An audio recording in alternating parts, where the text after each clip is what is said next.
Hello there, and welcome to Part 2 of Chapter 1, the general overview of the city of Freeport.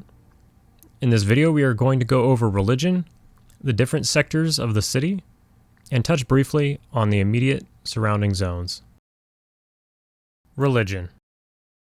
Although Freeport has no laws regarding religious freedoms, it has a long-standing tradition of tolerance towards the worshippers of peaceful gods. This clearly does not extend to cultists promoting evil rites or performing living sacrifices, and the worship of Bertoculus or Khazad-Thul has been specifically outlawed since the days of the Combine Empire. At one time, proclaiming reverence to Inaruk was also a sure way to get oneself lynched, but in recent years, some of Freeport's residents have begun to wonder if the Lord of Hate is truly as destructive as local priests say, or simply a god who promotes another brand of strength and self-reliance, in much the same way as Ralizek. The tolerance for specific gods varies, as outlined. Erolicy and Mythennial Mar. Modern Freeport first flourished under the watchful eye of the Order of Mar's Fist, and when that order fell, the priests of Mar and the Knights of Truth continued their traditions. As a result, more than 3/4 of Freeport's humans and at least half of its elven population think of themselves as worshippers of one or both of these gods. Obviously, not all of these are devoted members of the Church of Mar, but given the strong presence of hundreds of priests and paladins of Erolicy and Mythennial Mar, few citizens doubt the gods' power or interest in the city. The most dedicated followers of the Mar twins are found in the northern section of the Gates and Market District. This gives them access to the Church of Mar without resorting to a lengthy walk, but saves them from having to spend vast sums of money to pay for the richer housing on the hill. Sir Lucan is well aware of the support the Church of Mar enjoys in this area, and has the region heavily patrolled day and night by the toughest members of his militia. As long as the common adherents of that faith don't attempt to overthrow Sir Lucan by force, however, he is willing to put off dealing with Mar's faithful permanently until his power base is more stable. The church discourages these followers from taking any violent actions against the militia, aware that merchants and commoners stand little chance against Lucan's trained killers. In addition to the Church of Mar and the Hall of Truth in the hill, there are many small shrines dedicated to the twins in the Gates and Markets district, and one or two small chapels in Dockside for the destitute and those seafarers too busy or frail to make it to the main churches. Quellius, the child goddess of peace, is well known and accepted in Freeport, due in large part to the strong presence of the Ashen Order of monks dedicated to her cause. Not many outside the monks themselves actually worship Quellius, but the denizens of Freeport generally respect her teachings and support her goals of peace. Unlike the folk of many cities, where worshippers of Quellius are often thought of as weak-willed pacifists, people in Freeport tend to equate them with the calm ashen monks who can shatter stone with their bare hands. In general, this has created a degree of caution when it comes to Quellicites. Even thieves and brigands have learned that simple garb may cover a talented monastic fighter, and tend not to target anyone who appears to be poor, regardless of how easy a mark they might otherwise seem.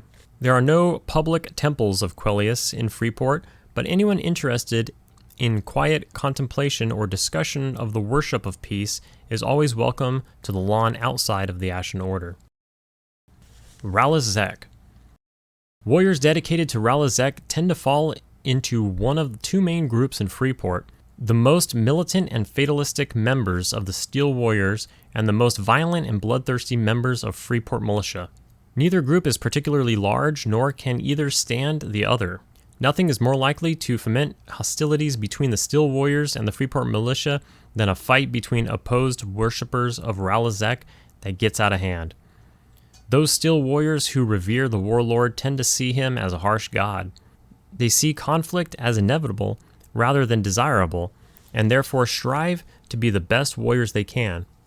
Unlike most worshippers of Ralizek, they don't see the weak and peaceful as lesser beings who should be crushed, but as foolish folk who are likely to be crushed. This nearly heretical point of view that often enrages more traditional followers of Ralazek, but it is also one that the merchants and townsfolk who hire the steel warriors can accept and even appreciate. The worshippers and warlords among the militia are far more traditionally minded, seeing the teachings of Zek in much the same light as the orcs and ogres who worship him. They believe that only the force of arms and power it derives are of any value, and that anyone who claims otherwise is a weakling. If not for Sir Lucan's firm orders that the steel warriors are not to be provoked, many members of the militia would regularly seek confrontations with their less violent brethren. As it is, militia guards often taunt steel warriors by calling them names such as stall warriors or sodden soldiers. Needless to say, a few fights have broken out, but so far they've been contained by the arrival of cooler heads from both factions. Bristlebane. Like many cities, Freeport has a strong group of Bristlebane supporters, but you'll never find a temple erected to his honor. What few shrines and chapels exist for his worshippers are well hidden in dockside, and generally can be located only with the help of a member of congregation. Thieves, conmen, scoundrels, and smugglers in Freeport pay at least lip service to Bristlebane, and a few are genuinely devoted to their patron god. In some cases, Freeport's Bristlebane worshippers actually see themselves as a force for good, keeping crime in the city to a manageable level while providing opportunities for the poor and downtrodden to make something of themselves. While more law-abiding citizens tend not to see things in quite this way, neither do they see Bristlebane as a force for evil. There will always be thieves, they argue, and thieves will always follow Bristlebane. In a place like Freeport, that is just the status quo. Inaruk. At one time, Inaruk was considered as vile a deity as Khazak-Thul, and no one in Freeport would have accepted his worshippers into their homes or shops. In the past few decades, however, the Church of the Dismal Rage, a clandestine organization dedicated to spreading the worship of Inaruk among Freeport's denizens, has made some progress towards gaining legitimate acceptance. The Dark Elves that rule the Dismal Rage have managed to draw a considerable number of humans to their cause, and can now operate openly in some of the worst sections of Dockside. In the sections of the city under control of the militia, worship of Inaruk is still seen as a perversion, but it is looked on as private perversion that need not be discussed publicly or affect business relationships. On the hill, however, anyone who admits reverence to Inaruk is at best likely to be exiled to the priests of Mar, and possibly to be summarily executed on the spot. Corana, Prexis, Rodsit Knife, Solusek Ro, and Tunair. These gods have no noteworthy followings in Freeport, but what few worshippers they do have are accepted in parts of society, ranging from half-elves who want to honor their Fierdal and Coedadal parent to displaced erudites, pious sailors, and the other occasional oddity. Those who choose to worship one of these gods may find themselves set apart, but are unlikely to be truly discriminated against. There is no chapel for these worshippers to visit, but they are certainly able to set up a shrine in their own home without having it smashed or burned. In fact, in years gone by, there were shrines to Corana and Tunair in Freeport, but they lacked the membership to sustain themselves and were eventually disbanded. The climate and surrounding territories of Freeport. Freeport sits on a plain at the far eastern edge of the semi-arid Commonlands and the far northern tip of the Desert of Ro, known as the Freeport Plain. This is an area of strong winds and little rain. The earth is good for neither cattle nor agriculture, though a few small farmsteads try to eke out a living in the protective shadow of Freeport's wall. The plain is extremely flat, with small rises of dust being the only terrain feature of note.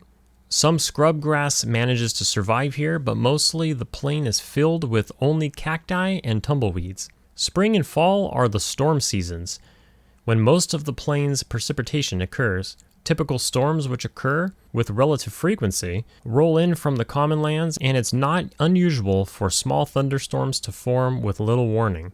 More powerful storms are rare, though, and generally move from the Ocean of Tears when they do arise. Summers are hot and dry, with the plains turning to baked earth and dust. Though temperatures can easily climb to 95 degrees Fahrenheit, by noon, the heat of the day generally lasts only a few hours. Summer storms are rare and generally mild, though once every decade or so, a sandstorm hits the city walls.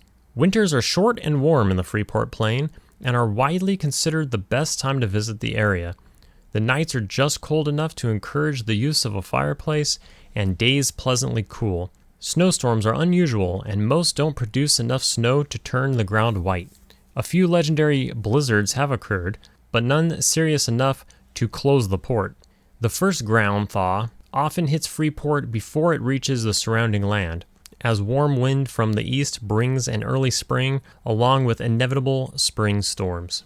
Although Freeport is one of the largest bastions of civilization on Norrath, it is surrounded by some of the harshest and most contested lands anywhere on Norrath. Dark Elf spies try to make alliances that plot its downfall.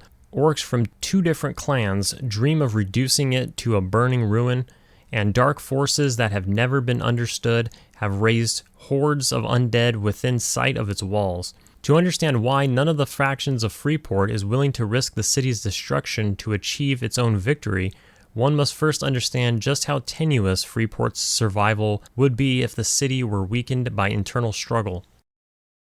The Common Lands.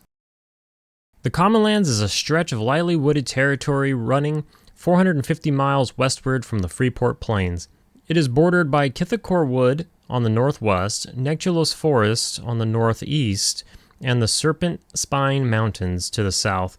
This territory is claimed by the Deathfist Orcs clan, although there are several human communities there that survive only with the protection of Freeport guards. Despite this, the Common Lands are still very much a wilderness, with wild animals, griffins, giants, and undead sometimes attacking the unwary or unescorted.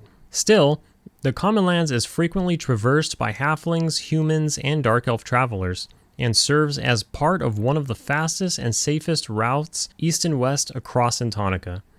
By common treaty, no human nation can lay claim to the Common Lands, and the roads that run through it were built decades ago through cooperation between Freeport and High Pass Keep. Practically speaking, however, Freeport's support of several towns and protectorates give its political control over the area. Thanks in part to the regular patrols of the Freeport militia, there are very few bandits on the Common Lands' well-populated routes, but moving even a few hours off those paths invites attacks by orcs, dangerous beasts, or even dark elves. The Desert of Ro. Once the lush Eldar forest, ancient home of the High Elves, the Desert of Ro is now a vast wasteland of sand and ruins. It is one of the least habitable places on Norrath, but a few human colonies and bands of nomads manage to eke out a living in its milder north and south extremes, as well as along the Lightfire River and the Oasis of Mar, which bisect it. The desert of great interest to scholars and adventurers, for the ruins within it have been traced to the lost early empire of the Shisar and the legendary elven city of Takish Hiz, and even the mighty Combine Empire. But the desert is also home to the Scorchfist Orc clan, as well as dozens of species of venomous spider, and the restless dead from 1,000 years of sunken cities, lost caravans, and occasional war. Trolls and ogre from the far south often try to escape the rotting wetlands with their birth through the Desert of Ro, and smugglers move through its dusty heat in an effort to avoid the taxes and tariffs of Freeport. The Ocean of Tears. The Ocean of Tears is a vast stretch of water separating the eastern shore of Antonica from the continent of Fador, home to the dwarves, elves, and gnomes. The ocean's name comes from many sad journeys that have been made across it. Centuries ago, when the elves were forced to abandon Antonica, then called Teneria, and set out for Fador, it was the Ocean of Tears they had to sail across. Later, when a few survivors of the Combine Empire made their way to Antonica, their journey was also across the Ocean of Tears. In both cases, hundreds, if not thousands, were lost, and legends claim that the tears of those who lost family and friends turned the once freshwater sea into the saltwater ocean it is today. While many ships travel across the ocean of tears, professional traders stick to well-known trade routes. The majority of the ocean is unexplored, and captains who set sail with the intention of discovering new islands or currents often aren't seen again. Even the well-traveled routes aren't always safe, and it's not uncommon to hear tales of ships being attacked by cyclops or pirates. Captains who do know particularly quick or safe routes keep them a well-hidden secret, and frequently keep their true map and hidden charts among piles of poor or even intentionally misleading papers. The most visited islands are those of the Hefe Isles, the set of isles found in the middle of the Ocean of Tears and surrounded by strong currents in each direction. There are a few civilized settlements in the Hefe Isles, including the Freeport Protectorate of Hydock and the elven town of the Sisters of Erolicy. Unfortunately, the isle also include a gigantic lizard-like being worshipped by natives as a god, more than one pirate haven, an island covered in undead, and a tribe of headhunting aqua goblins. Trade across the ocean can be extremely profitable, but not every ship that sets sail arrives safely to its destination. This is going to conclude our general overview of the city of Freeport. In future entries, we will speak more on religions, faction, and guilds, the people and places within Freeport, and more in depth on the surrounding territories. See you in the next one.